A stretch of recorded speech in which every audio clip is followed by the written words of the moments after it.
grupos de meliantes sejam formados por bandidos obstinados. A companhia de outros, imagino, teria aplacado o terror desconcertante e irracional que imaginei capaz de paralisar o criminoso solitário. Se supormos descuido em 1, 2 ou 3, tal deslize teria sido remediado por um quarto. Não teriam deixado nada para trás, uma vez que em grupo poderiam ter carregado tudo de uma só vez. Não haveria necessidade de retornar ao local do crime. Atenha-se agora à seguinte circunstância. No vestido que trajava o cadáver, uma faixa de uns 30 centímetros fora retirada do tecido externo, da bainha para a cintura, mas não foi arrancada. Estava enrolada em 3 voltas em torno da cintura, presa com uma espécie de nó nas costas. Isso foi feito com o óbvio propósito de confeccionar uma alça para transportar o corpo. Mas você acha que um grupo de homens sequer sonharia em recorrer a tal expediente? Para 3 ou 4 indivíduos, os membros do cadáver teriam oferecido um suporte não apenas suficiente, como o melhor possível. O recurso usado é característico de um criminoso solitário e isso nos leva a entender por que as cercas que separavam um matagal do rio haviam sido removidas e o solo trazia marcas como se algo pesado e volumoso tivesse sido arrastado no local. Um grupo se daria ao trabalho supérfluo de remover uma cerca para arrastar um cadáver que poderia ser erguido prontamente sobre ela. Um grupo teria arrastado um cadáver, deixando rastros visíveis de sua passagem pelo chão.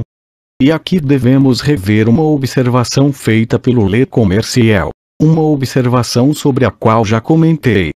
Uma faixa, atestou o periódico, de uma das anáguas da pobre moça, medindo 60 centímetros de comprimento e 30 de largura, foi arrancada e amarrada sob seu queixo, passando por trás da cabeça, provavelmente para impedir que gritasse. Isso foi feito por sujeitos que não portavam lenços de bolso. Já sugeri que um bandido de verdade nunca está sem um lenço. Porém, não é para esse fato que desejo chamar a atenção. É evidente que a mordaça não tenha sido feita pela falta de um lenço, com as intenções imaginadas pelo Le Commerciel, tendo em vista que o lenço foi encontrado no matagal. Também parece que não foi empregada para impedir que gritasse, uma vez que a faixa foi usada no lugar de algo que teria atendido melhor ao propósito. Porém, o testemunho alega que a faixa em questão foi encontrada em volta do pescoço da vítima, com um frouxo ajuste e um nó bem firme. A declaração é bastante vaga, mas difere das palavras do jornal. A tira de tecido tinha 45 centímetros de largura e, portanto, embora fosse de musselina, formaria uma faixa firme quando dobrada ou amassada longitudinalmente. E foi descoberta dessa maneira. Minha dedução é: o assassino solitário, tendo carregado o cadáver por uma determinada distância, seja do matagal ou de qualquer outro lugar, com a faixa amarrada na cintura da morta, começou a sentir que o fardo, assim transportado, era pesado demais para ele. Então, resolveu arrastar o cadáver. A evidência comprova que o corpo foi de fato arrastado. Com essa intenção em mente, tornou-se necessário atar algo como uma corda em uma de suas extremidades. A melhor opção seria em volta do pescoço, pois a cabeça impediria que a faixa se soltasse. Dessa forma, o assassino pensou, sem dúvida, na faixa que já estava amarrada em torno da cintura. Ele a teria usado, não fosse sua torção em volta do cadáver, o nó que a prendia e a ideia de que não tinha sido arrancada. Era mais fácil cortar uma nova faixa da anágua. Ele a cortou, prendeu em volta do pescoço e arrastou a vítima até o rio. O uso dessa faixa, confeccionada com trabalho e demora, que atendeu de maneira precária a sua finalidade, que essa faixa tenha sido de fato usada, demonstra que tal necessidade nasceu de circunstâncias surgidas em um momento em que o lenço não era mais uma opção, isto é, vieram à tona, como imaginamos, depois que o criminoso já tinha deixado o matagal, se o crime realmente ocorreu ali, no caminho entre esse local e o rio. Entretanto, o depoimento, você dirá, de Madame Deluc, aponta especialmente para a presença de uma gangue na vizinhança do matagal, mais ou menos na época do assassinato. Com isso eu concordo. Duvido que não houvesse pelo menos uma dúzia de gangues, como a descrita por Madame Deluc, nas redondezas de Barrière du Roule no período em que a tragédia ocorreu. Entretanto, o grupo que mereceu a afiada censura da Madame, apesar de seu depoimento um tanto quanto tardio e bastante suspeito, foi o único que essa honesta e escrupulosa senhora acusou de ter consumido seus bolos e bebido seu conhaque sem se dar ao trabalho de pagar. É Tinquilairaí. 22 Qual é, no entanto, exatamente o depoimento de Madame Deluc. Uma gangue de meliantes apareceu, fazendo ruidosa algazarra.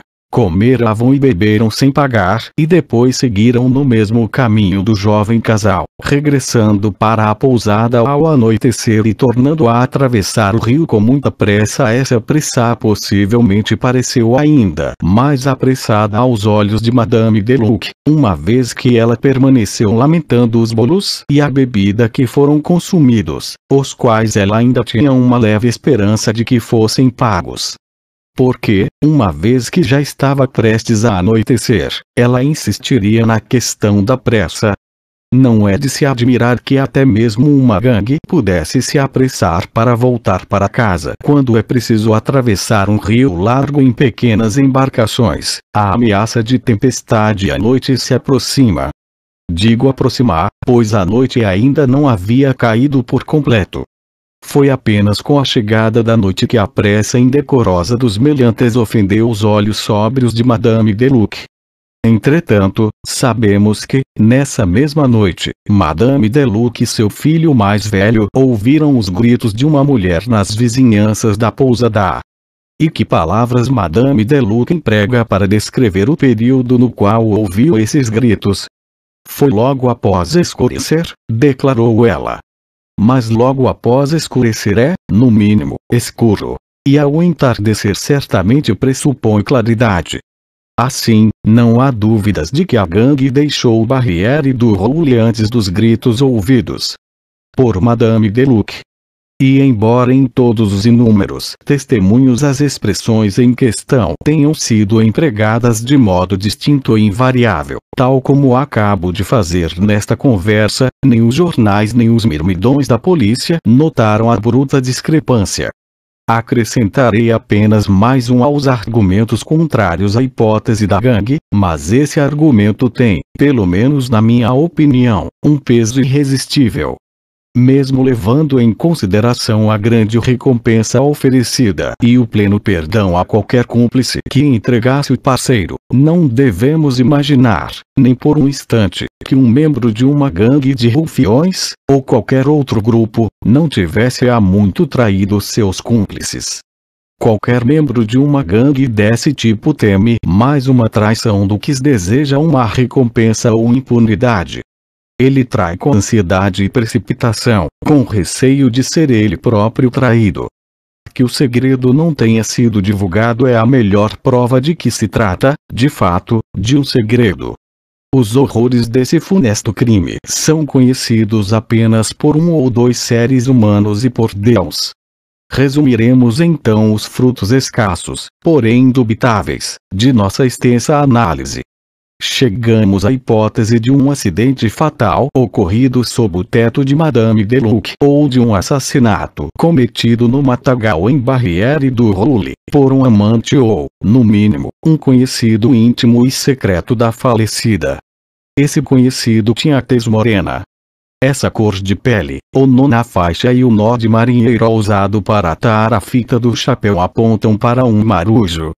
Sua relação com a falecida, uma jovem alegre, mas